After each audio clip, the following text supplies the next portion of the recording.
I'm going to show you how to do magic loop knitting, and this method is used for knitting small diameter circular projects.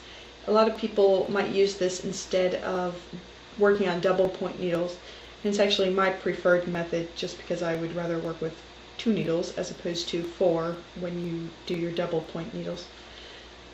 I'm going to work on a set of circular needles, and I really like these Knit Picks needles because they have a really smooth join, and they also have a very flexible cable that's really easy to use with magic loop knitting.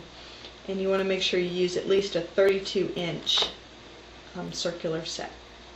So you're going to start by casting on your stitches, and you want to use a even number of stitches. So you're going to slide your stitches to the middle of your cable. You're going to separate them right in the middle, and then you're going to pull your cable through your stitches. So you have an even number of stitches on both sides, or on both needles. And before you start, make sure that your stitches aren't twisted, that you have them all lined up in the middle.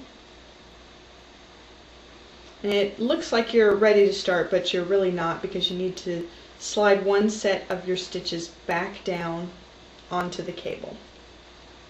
Then you're ready to start. So you go into your first stitch and you knit it. You want to make sure you knit your first stitch on each side nice and tight so you don't have ladders in between your stitches. And I'm just doing 8 stitches here just to show you.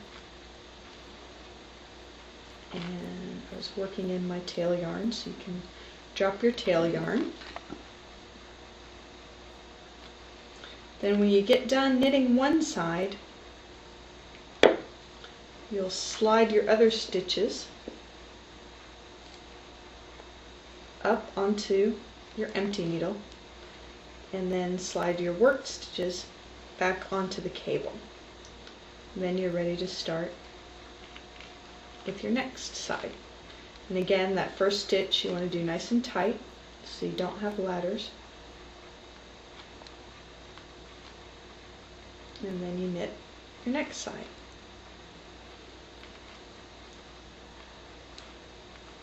And then what you're going to end up with is a circular piece.